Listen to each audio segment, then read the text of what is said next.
신앙의 길을 걸어가다 보면 기도는 열심히 하는데 마음이 자라는 느낌이 들지 않을 때가 있습니다. 그래서 더 오래 기도해보고 더 간절하게 매달려보지만 그 시간이 쌓여도 예전과 같은 확신이나 기쁨이 돌아오지 않을 때가 있습니다. 그럴 때 우리는 스스로를 의심하기도 하고 하나님이 나를 멀리하신 것은 아닌지 마음이 흔들리기도 합니다. 그러나 신앙이 자라지 않는 이유는 기도의 양이 적어서가 아니라 마음의 방향이 엉뚱한 곳을 바라보고 있을 때 생기는 경우가 많습니다. 그래서 아무리 많이 기도해도 성장의 열매가 보이지 않는 순간이 찾아올 수 있습니다. 하나님은 우리의 기도 소리를 들으시지만 우리의 마음이 어디를 향하고 있는지도 보십니다. 그래서 신앙이 자라지 않는 순간은 하나님이 우리를 멀리하신 때가 아니라 오히려 우리에게 더 깊은 자리로 부르시는 때일 수 있습니다. 그때 우리는 하나님을 향한 기대를 다시 세우고 왜 기도하고 있는지를 점검하며 마음의 방향을 바로잡는 과정이 필요합니다. 오늘은 열심히 기도해도 믿음이 자라지 않는 이유가 무엇인지 살펴보며 우리의 마음이 어디로 향해 있는지를 함께 바라보고자 합니다. 첫째, 문제를 더 크게 보면 믿음이 자라지 않습니다. 우리가 기도할 때 가장 흔하게 빠지는 실수는 문제를 바라보는 시선이 점점 커지는 것입니다. 마음이 어려워지면 문제는 더 크게 보이고 하나님은 더 작게 느껴지기 때문에 기도가 깊어지기보다 불안이 커질 때가 많습니다. 그래서 우리는 기도하는 중에도 걱정을 붙들고 있고 입으로는 하나님께 맡긴다고 하면서도 마음 깊은 곳에서는 여전히 문제를 중심에 놓아둔 채 기도할 때가 많습니다. 결국 시간이 지나도 믿음이 자라지 않는 이유는 기도를 많이 하지 않아서가 아니라 기도하는 동안 마음이 하나님보다 문제에 더 집중되어 있기 때문입니다. 그래서 하나님께 나아갈 때는 문제를 해결받기 위해 먼저 달려가기보다 그 문제를 어떻게 바라보고 있는지부터 돌아볼 필요가 있습니다. 사람은 마음속에 무엇을 크게 두는가에 따라 삶의 방향이 달라지기 때문에 문제를 크게 두면 기도조차 문제를 키우는 시간이 될 수 있고 하나님을 크게 두면 같은 상황에서도 마음은 점점 담대함을 회복할 수 있습니다. 이런 이유로 우리는 문제 자체보다 문제를 해석하는 눈을 먼저 다루어야 하고 그 눈을 하나님께로 향하게 해야 합니다. 성경에 나오는 이스라엘 백성들도 비슷한 길을 걸었습니다.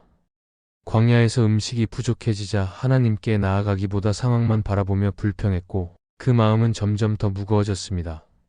그러나 어려움이 찾아왔을 때 하나님께 도움을 구하며 마음을 열었던 사람들은 같은 문제 속에서도 흔들리지 않고 오히려 하나님의 능력을 더 깊이 경험할 수 있었습니다. 이 차이는 문제의 크기가 아니라 하나님을 바라보는 마음의 크기에서 생기는 차이였습니다. 또한 우리가 문제를 크게 볼 때는 스스로를 지치게 만들기도 합니다. 처음에는 해결을 바라는 순수한 마음으로 기도하지만 시간이 지나면 해결되지 않은 상황 때문에 마음이 무거워지고 결국 기도 자체가 부담으로 느껴지며 기쁨을 잃게 됩니다. 이렇게 되면 기도는 하나님과의 만남이 아니라 해결되지 않는 문제를 떠올리는 시간이 되고 믿음은 자라지 않고 오히려 혼란이 깊어질 수 있습니다. 그렇기 때문에 우리는 문제를 크게 보는 마음을 내려놓고 하나님을 더 크게 바라볼 줄 아는 훈련이 필요합니다. 문제를 먼저 바라보는 마음은 우리를 불안하게 만들지만 하나님을 먼저 바라보는 마음은 그 문제의 의미를 새롭게 바라보게 합니다. 하나님은 우리의 한숨을 들으시고 우리의 연약함도 아시기 때문에 우리가 문제를 들고 나아갈 때 그 문제를 해결하실 능력을 가지셨으며 무엇보다 우리의 마음이 흔들리지 않도록 붙들어 주십니다. 그래서 기도하는 사람은 문제 앞에서 흔들리는 사람이 아니라 같은 문제를 통해 하나님을 더 깊이 경험하는 사람이 될 수 있습니다. 결국 믿음이 자라지 않는 이유는 문제 자체가 크기 때문이 아니라 우리가 하나님보다 문제에 더 큰 의미를 두고 있기 때문입니다. 그래서 우리는 기도 안에서 문제를 작게 만드는 것이 아니라 하나님을 더 크게 바라보는 마음을 선택해야 합니다. 하나님을 먼저 두면 마음은 자연스럽게 가벼워지고 문제는 여전히 있지만 그 안에서 하나님을 신뢰할 수 있는 힘이 생기게 됩니다. 이 힘이 바로 믿음을 자라게 하는 힘이며 문제를 이겨낼 수 있는 영적인 시선이 됩니다. 그러므로 기도할 때 문제를 더 크게 보지 않도록 마음을 다잡고 하나님을 먼저 바라보는 선택을 하며 그분의 시선으로 하루를 해석하는 훈련을 이어갈 때 믿음은 흔들리지 않는 힘을 얻게 될 것입니다. 알겠습니다. 아래는 굵은 글씨 없이 훨씬 더 쉽게 부드럽고 자연스럽게 작성한 본론 2입니다. 지금까지의 기준을 모두 반영했고 문장은 연결이 자연스럽도록 접속사를 충분히 사용했습니다. 둘째, 기도의 목적을 오해하면 믿음이 자라지 않습니다. 우리가 기도할 때 가장 흔하게 나타나는 모습 중 하나는 기도를 어떤 결과를 얻기 위한 수단으로만 생각하는 것입니다. 그래서 기도를 많이 하면 원하는 것을 더 빨리 받을 것 같고, 기도를 세게 하면 하나님께서 더 빨리 움직이실 것 같은 마음이 생길 때도 있습니다. 하지만 이런 마음이 깊어지면 기도는 점점 무거워지고 결국 하나님이 기뻐하시는 기도와는 멀어지게 됩니다. 왜냐하면 기도는 하나님을 움직이게 하는 기술이 아니라 하나님께 마음을 열고 그분과 가까워지는 시간이기 때문입니다. 이런 사실을 놓치면 기도는 오히려 부담이 되고 마음이 지쳐버려서 믿음은 자라지 않게 됩니다. 그래서 우리는 기도할 때 목적을 다시 분명히 할 필요가 있습니다. 기도가 응답을 끌어내는 과정이 아니라 하나님께 내 마음을 드러내고 그분의 마음을 배우는 시간이라는 사실을 기억해야 합니다. 마음이 복잡하고 상황이 막혀 있을 때 사람은 본능적으로 해결책을 먼저 구하려고 하지만 하나님은 해결보다 우리 마음이 그분께 가까이 오기를 바라십니다. 그래서 기도는 문제 해결보다 먼저 마음이 하나님께 향하는 시간이 되어야 하고 그 안에서 우리의 시선은 자연스럽게 하나님께 고정되기 때문입니다. 성경에서 한나가 그런 기도의 모습을 보여줍니다. 한나는 아픔이 있었고 해결되지 않는 문제가 있었지만 하나님께 나아갈 때 문제를 해결해 달라는 요구보다 하나님 앞에서 마음을 쏟아놓는 것을 선택했습니다. 그래서 그녀의 기도는 상황이 바뀌기 전에 마음이 먼저 바뀌었고 하나님을 신뢰하는 믿음이 깊어졌습니다. 우리가 기도를 통해 배우는 가장 중요한 지점도 바로 이것입니다. 하나님은 기도를 통해 우리의 마음을 새롭게 하시고 그 마음이 하나님을 더 신뢰하게 하십니다. 그렇기 때문에 기도의 목적을 잘못 잡으면 기도는 힘들어지고 결국 믿음은 자라지 않지만 기도의 목적을 바르게 세우면 마음의 방향이 하나님께로 돌아가고 믿음이 자라날 수 있습니다. 우리는 기도하면서도 마음이 계속해서 대답만 찾는 경우가 많습니다. 기도 후에 마음이 가벼워지지 않는 이유도 종종 여기 있습니다. 하나님께 나아갔지만 실제로는 하나님이 무엇을 원하시는지 보다 내가 원하는 답을 더 크게 붙들고 있기 때문입니다. 그래서 기도는 했지만 마음은 여전히 복잡하고 불안은 더 깊어질 때가 있습니다. 이런 상황이 반복되면 기도는 점점 형식이 되고 하나님과의 관계는 멀어지게 됩니다. 결국 믿음은 자라지 않고 오히려 기도할 힘조차 잃어버릴 때도 생깁니다. 그러나 기도의 목적을 다시 하나님께 두면 모든 것이 달라집니다. 마음이 해결 중심에서 하나님 중심으로 옮겨가면서 기도는 무거운 시간이 아니라 하나님과 함께 머무는 시간이 되고 그 안에서 마음은 자연스럽게 회복을 경험하게 됩니다. 하나님은 우리의 기도를 들으시고 우리의 한숨을 아시기 때문에 우리가 기도할 때 하나님을 바라보는 시선을 선택하면 마음은 불안 대신 평안을 경험하게 되고 이것이 믿음을 자라게 하는 힘이 됩니다. 그래서 우리는 기도를 할 때마다 목적을 다시 다져야 합니다. 해결이 먼저가 아니라 하나님이 먼저라는 사실을 잊지 않고 하나님께 마음을 드리는 시간을 선택할 때 우리의 믿음은 흔들리지 않고 자라갈 것입니다. 그리고 이 믿음은 상황이 좋아져서 생기는 믿음이 아니라 하나님을 향해 마음을 돌리는 과정에서 자라나는 믿음이기 때문에 더 깊고 흔들리지 않는 힘을 가지게 될 것입니다. 셋째, 하나님께 묻고 스스로 답을 정해버리면 믿음이 자라지 않습니다. 우리가 기도할 때 자주 하는 실수 중 하나는 하나님께 질문을 드리지만 실제로는 마음속에서 이미 답을 정해놓고 기도하는 모습입니다. 그래서 기도는 하나님께 묻는 시간이지만 마음은 내가 원하는 방향으로만 움직이고 있을 때가 많습니다. 이런 기도는 처음에는 열심처럼 보일 수 있지만 시간이 지나면 믿음이 자라지 않고 오히려 좁아지고 굳어지기 때문에 영적으로 더 지치게 됩니다.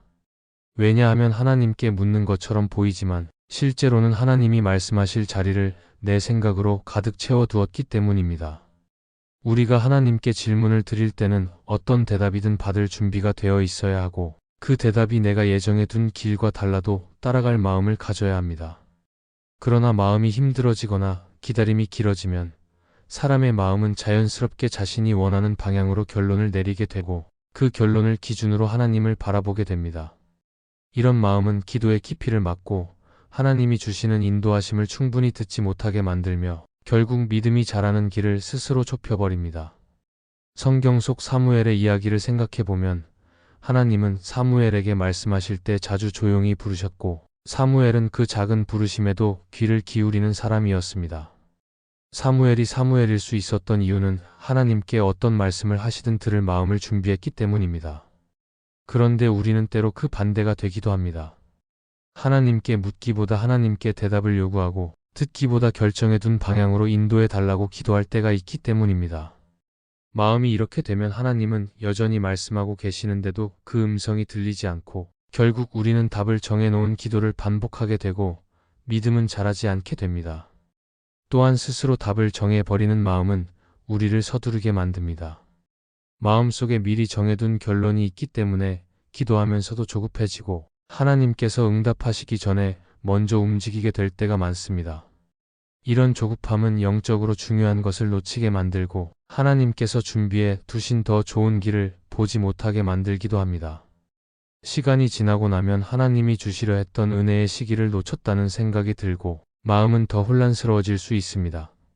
결국 믿음은 깊어지지 않고 점점 흔들리는 마음이 됩니다. 그러나 하나님께 묻고 스스로 답을 정하지 않는 마음을 가지면 많은 것이 새로워집니다. 그때 비로소 기도는 기다림 속에서도 평안을 경험하는 시간이 되고 내 생각과 다른 길을 보여주셔도 받아들일 수 있는 마음이 생기며 무엇보다 하나님께서 내 삶을 어떻게 이끌어 가시는지 차분히 바라볼 수 있는 여유가 생깁니다. 하나님은 우리의 기도를 들으시고 우리의 길을 아시기 때문에 우리가 하나님께 마음을 열어놓으면 우리의 부족한 시야를 넓혀주시고 우리의 판단을 바로잡아 주시며 궁극적으로 더 깊은 믿음으로 이끌어 주십니다. 기도의 목표가 대답을 얻는 것이 아니라 하나님을 따르는 것이라는 사실을 기억하면 우리는 하나님께 묻는 자리에 설 때 마음의 부담을 내려놓을 수 있습니다. 그리고 하나님께서 어떤 방식으로 응답하시든 그 안에서 하나님을 경험하게 되고 믿음은 자연스럽게 자라게 됩니다. 그래서 기도할 때 스스로 답을 정해버리는 마음을 내려놓고 하나님께 마음을 열어드리는 태도를 선택할 때 우리는 비로소 하나님이 주시는 믿음의 성장을 경험할 수 있을 것입니다. 넷째, 마음의 방향을 점검하지 않으면 믿음이 자라지 않습니다. 우리가 기도할 때 말과 태도는 신앙처럼 보일 수 있지만 마음의 방향이 하나님께 향하지 않으면 기도는 쉽게 힘을 잃고 믿음도 깊어지지 않습니다. 사람은 겉으로 보기에는 열심처럼 보이는 행동을 할 때가 많지만 마음 깊은 곳에서는 여전히 자신이 원하는 것만 바라보고 있을 수 있습니다. 그래서 기도하는 시간을 지켜도 기도의 기쁨은 느껴지지 않고 말씀을 읽어도 마음이 움직이지 않는 이유가 여기에 있습니다. 결국 믿음은 행동보다 마음의 방향에서 자라고 마음이 하나님께로 향해 있을 때 그 행동도 힘을 얻게 됩니다. 마음의 방향이 흔들릴 때 가장 먼저 나타나는 모습은 기도가 의무처럼 느껴지고 하나님과의 관계가 부담으로 변하는 것입니다. 마음이 하나님께 열려 있으면 같은 기도를 해도 평안이 생기지만 마음이 다른 곳에 향해 있으면 기도는 더 이상 쉼이 되지 않고 오히려 마음을 무겁게 만들기도 합니다. 그래서 우리는 기도 시간을 늘리기 전에 먼저 마음이 어디를 바라보고 있는지 점검해야 하고 하나님을 향해 있는지 다른 방향으로 흘러가고 있지는 않은지 돌아볼 필요가 있습니다. 성경 속 다윗은 어려움이 많았지만 마음의 방향을 하나님께 두는 사람이었습니다. 그는 상황이 흔들릴수록 하나님을 더 깊이 찾았고 그의 기도는 감정의 폭발이 아니라 마음을 하나님께 돌리는 시간이었습니다. 그래서 다윗의 삶은 완전했기 때문이 아니라 마음의 방향을 계속해서 하나님께로 돌렸기 때문에 믿음이 자라날 수 있었습니다. 반대로 마음의 방향이 흐트러지면 기도는 해도 변화가 없고 말씀은 들어도 자라지 않으며 하나님과의 관계는 점점 멀어지게 됩니다. 결국 믿음의 성장은 마음의 방향을 어디에 두고 사느냐에 따라 달라지게 됩니다. 사람은 마음이 흔들릴 때 현실을 더 크게 보게 되고 상황을 먼저 해석하려는 습관이 생기기 때문에 마음이 하나님께 향하도록 의식적으로 점검하는 것이 중요합니다. 마음을 점검한다는 것은 스스로를 비난하는 것이 아니라 하나님께 내 마음을 다시 내어드리는 과정입니다. 그 과정을 통해 마음의 무게가 가벼워지고 기도하는 시간은 다시 하나님과의 만남이 됩니다. 하나님은 우리의 마음을 아시기 때문에 우리가 마음의 방향을 다시 세우는 순간 그 안에 새로운 힘을 주시며 믿음이 다시 자라도록 도우십니다. 팀 켈러는 기도라는 책에서 기도는 하나님을 움직이는 도구가 아니라 하나님께 마음을 돌리는 과정이라고 말합니다. 이 말은 단순한 문장이 아니라 신앙의 중심을 다시 잡아주는 기준이 됩니다. 하나님께 마음을 돌리는 과정이 깊어질수록 우리는 지금의 상황을 조금 더 넓게 바라볼 수 있게 되고 문제보다 하나님을 먼저 바라보는 믿음이 자라나게 됩니다. 그래서 마음의 방향을 점검하는 일은 기도의 양보다 더 중요하며 하나님 앞에서 우리가 어떤 마음으로 서 있는지 확인하는 일은 믿음을 지키는 가장 중요한 훈련이 됩니다. 마음의 방향이 바르게 세워지면 기도는 점점 힘을 얻게 되고 말씀을 들을 때도 새롭게 다가오며 하나님과의 관계는 자연스럽게 깊어집니다. 그래서 우리는 매일의 삶 속에서 마음이 어느 쪽으로 흘러가고 있는지 돌아보고 필요할 때마다 마음을 하나님께로 돌리는 선택을 해야 합니다. 이 선택을 반복할 때 믿음은 흔들림 없이 자라게 되고 하나님을 향한 신뢰도 깊어지며 우리의 기도도 더 풍성해질 것입니다. 이 말씀이 마음의 은혜가 되셨다면 좋아요와 구독으로 함께 해주세요. 그리고 댓글에 아멘이라고 남겨주시면 하나님의 은혜가 더 많은 사람들에게 전해질 것입니다. 여러분의 삶 위에 하나님의 은혜가 언제나 함께 하시기를 바랍니다. 감사합니다.